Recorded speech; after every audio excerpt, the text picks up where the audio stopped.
მოგესალმებით. თქვენ უსმენთ ახალქალაქის ხმას. მე გახლავართ ლიოლია რაისიანი. დღეს ჩვენ სტუდიაში ყავს საინტერესო სტუმარი. 2025 წლის მასწავლებლის ეროვნული ჯილდოს გამარჯვებული ჟანა ხაჩატურიანი. მოგესალმებით ჟანა.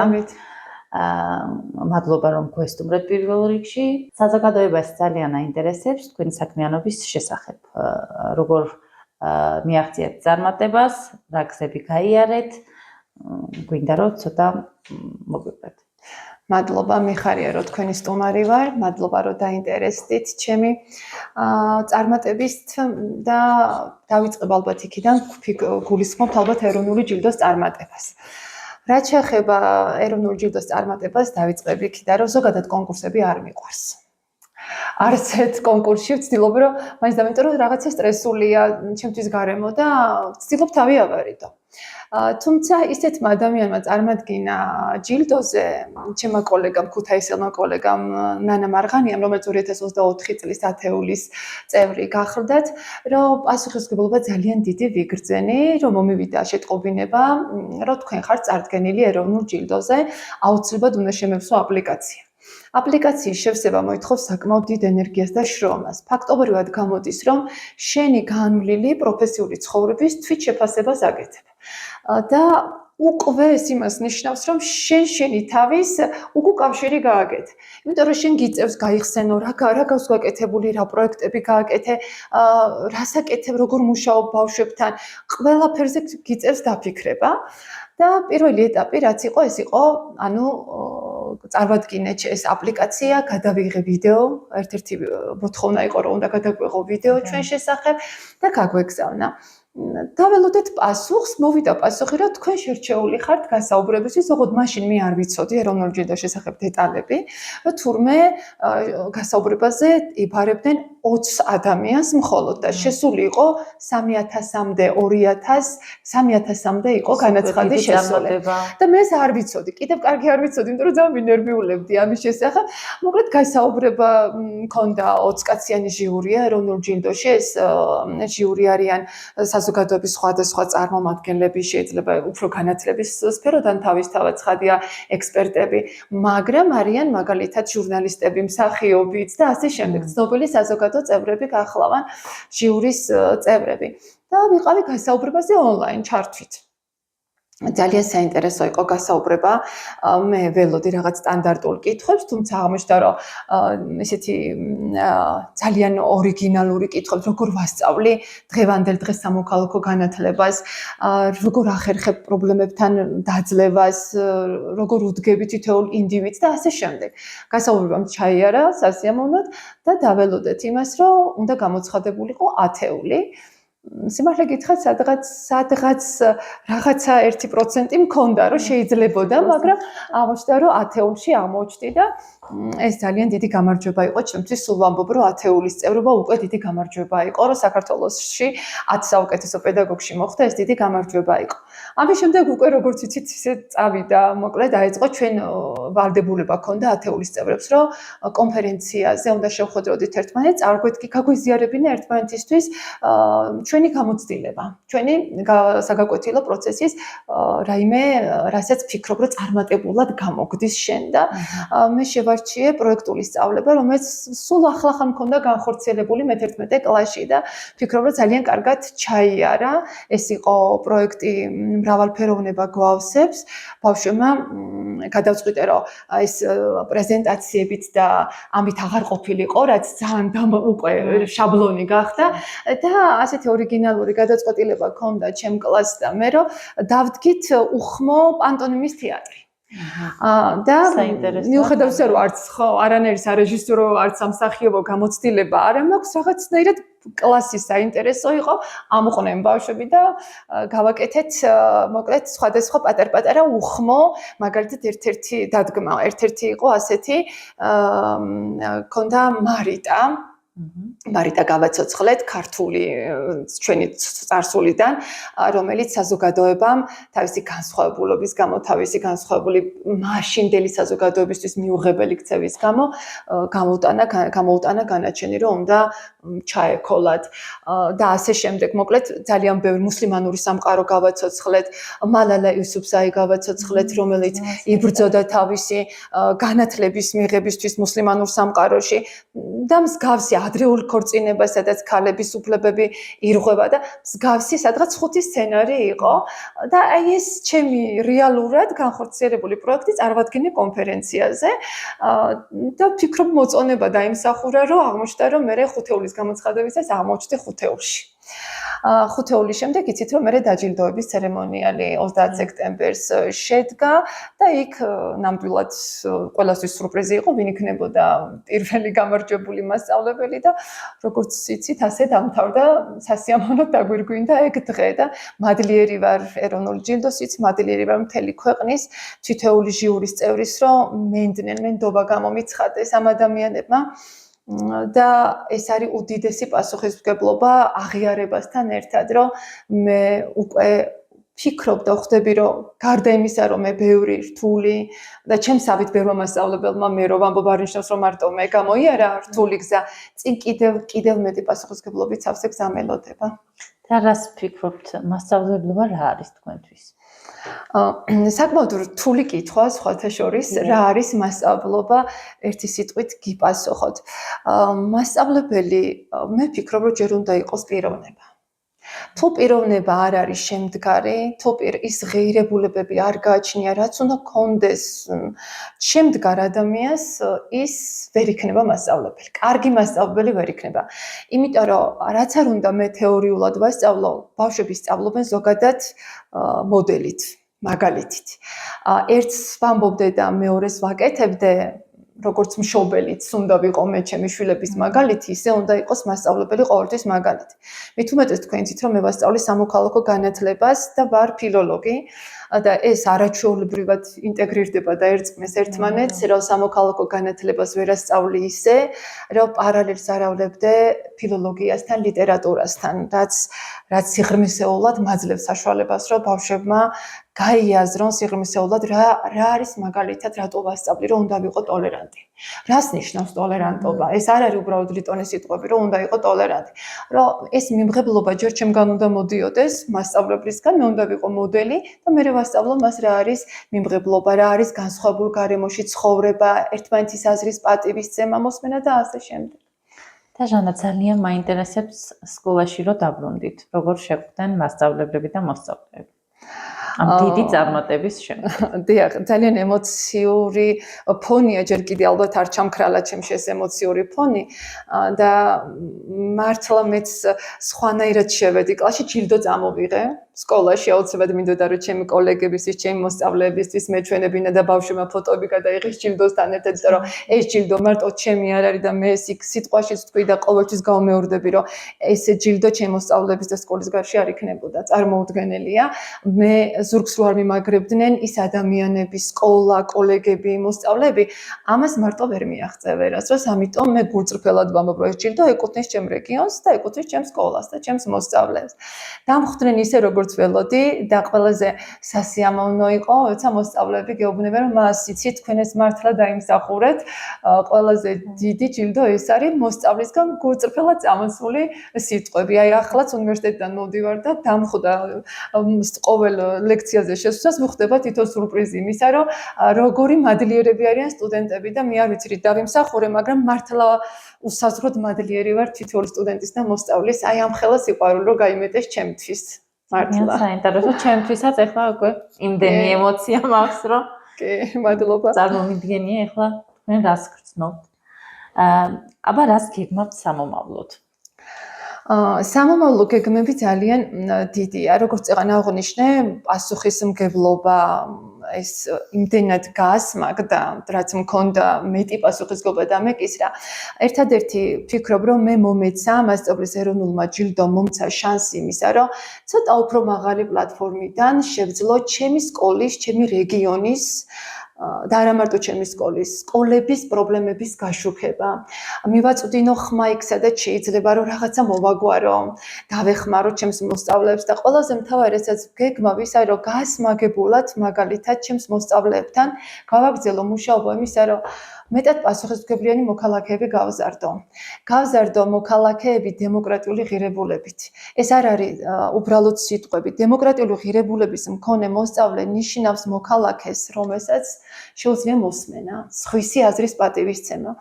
სამოქალაქო განათლება არ არის მარტო საკუთარი უფლებების სწავლა. თუ ბავშვმა იცის სხვისი უფლების პატივისცემა, თუ ბავშვმა იცის სხვისი მოსმენა, ემპათიის გრძნობა გააჩნიას, უკვე ნიშნავს, რომ შენ მოქალაქე აღზარდე. და მას საზოგადოებაში გამოსული ეს თეორია არ არის, ამას წიგნით ვერ ასწავლი. ეს არის ისეთი საგანი, რომელიც ცხოვრების სკოლას ვეძახი მე სამოქალაქო განათლებას, ცხოვრებას ასწავლი, აყალიბებ შენ მასწავლებლობა, წეგან რომ მკითხეთ, იმხელა პასუხისმგებლობაა, რომ ეს ჩვენ დავკარგეთ უკვე ფუნქცია, რომ ცოდნა გადავცე უბრალოდ ბავშვს. ცოდნას ის ჩემ გარეშე ინტერნეტითაც ძალიან ბევრ ცოდნას მიიღებს, უჩემოდაც, მაგრამ მასწავლებლებმა უფრო მეტი პასუხისმგებლობა ავიღეთ, რომ ვართ ფასილიტატორები. მას უნდა მივცე მე მიმართულება, როგორ ჩამოყალიბდეს კარგ ადამიანად. შეიძლება მას ძალიან ბევრი ინფორმაცია აქვს, მაგრამ მან არ იცის როგორ დაახარისხოს ინფორმაცია, როგორ მიიღოს სწორი და გაფილტროს ცუდი. დეზინფორმაციის მსხვერპლი არ გახდეს. ეს ყველაფერი ცხოვრებაა, რომელსაც სკოლის გარეთ რო გამოდიან, ისინი ხვდებიან და ეჯახებიან ამ პრობლემებს, რეალურად ხვდებიან ამ პრობლემებს და ჩვენ გვჭირდება მზა მოქალაქეები, მზა დემოკრატიული ღირებულებებით სავსე მოქალაქე, რომელიც მზად არის ცხოვრებისთვის. რომ ის სკოლიდან რო გამოვა არ დაიბნეს და ცხოვრება როგორ გააგრძელოს მარტო რაღაცა საგნის სწავლით არა. კონდეს ეს იარაღად, რომ გაუძლოს ცხოვრების ყველა ეტაპს და ყველა ქმედებას. და ერთს დავამატებ, რომ თანამედროვე ახლა ბავშვები ჩემი თაობისგან ძალიან განსხვავდებიან. ისინი არიან მეტად ლაღები, თავისუფლები, ჩემი თაობა თუ იყო ცოტა უფრო დამჯერი, მომთმენი, ესენი არიან მეტად ჩვენგან განსხვავებული თავისუფლები და ეს თავისუფლება უნდა ვაქციოთ ჩვენ პასუხისმგებლობად. ბავშვმა გაიაზრონ, რომ თავისუფლება და პასუხისმგებლობა განუყოფელი ნაწილია, ხო?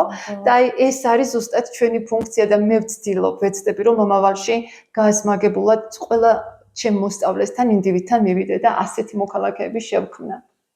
მადლობა დიდი ჟანა და რას ურჩევდით მასწავლებლებს და მოსწავლეებს? მასწავლებლებს ცალკე ვინმეს თუ აქვს სურვილი, რომ მაგალითად მიიღოს მონაწილეობა მსგავს ჯილდოებში, ცერემონიებში, რას ურჩევდით? ყველაზე მნიშვნელოვანი რა არის თქვენი აზრით? მოდი აქედან დავიწყოთ, რომ იმ მასწავლებლებს, რომლებიც ახლა გეგმავენ შემოვიდნენ ამ პროფესიაში, მინდა ვურჩიო, რომ მათ საქმე უნდა შეიყვარონ გულით. პირველ რიგში. ყველაზე მნიშვნელოვანი ალბათ. ეს არ არის შემთხვევითი პროფესია მასწავლებლობა, რომ მოდი სამსახურს ვეძებ და სადღაც ვაკანსია დევს და შევა. ეს ასე არ ხდება, რაც შეიძლება სხვა სამსახურში შეიძლება მოხდეს. ამიტომ ძალიან ვთხოვ ყველა ადამიანს, რომელიც გადაწყვეტს ამ პროფესიაში შემოსვლას, რომ კარგად გაიაზროს სად შედის. იმიტომ რომ როცა თუ ეს საქმე შენი არ არის მოწოდებით, ძალიან მალე დაიღლები. მასწავლებლობა მოითხოვს საკმაოდ ძლიერ მყარ ფსიქოლოგიას და ემოციას. ემოციურად იღლებიან მასწავლებლები, ვიღლებით. დამღლელი პროფესია, ვერან ვერ იტყვის, რომ ეს პროფესია მარტივია, ურთულესი პროფესიაა. ამას ჭირდება ბევრი შრომა, მუდმივი განვითარება საკუთარ თავზე. ბავშვების სიყვარული, უპირობო სიყვარული ბავშვებისა, კოლეგებთან თანამშრომლობის და ცოდნის გაზიარების სურვილი. უნდა შეგეძლოს, სოქს გონია, რომ მასწავლებლობა მარტო ლაპარაკია. მასწავლებლობა ლაპარაკი არ არის, მოსმენის ხელოვნებაა. შენ უნდა შეძლო და შენთვის ხან დამღლელია, ხან უსიამოვნოა, მაგრამ ყველას აზრი მოისმინო. თუ არა, სხვანაირად ჩვენ ბავშვებში ვერ გავავითარებთ კრიტიკულ აზროვნებას. აი რომ ვამბობთ, რომ ჩვენ გვჭირდება მოქალაქე გვჭირდება მოსმენით.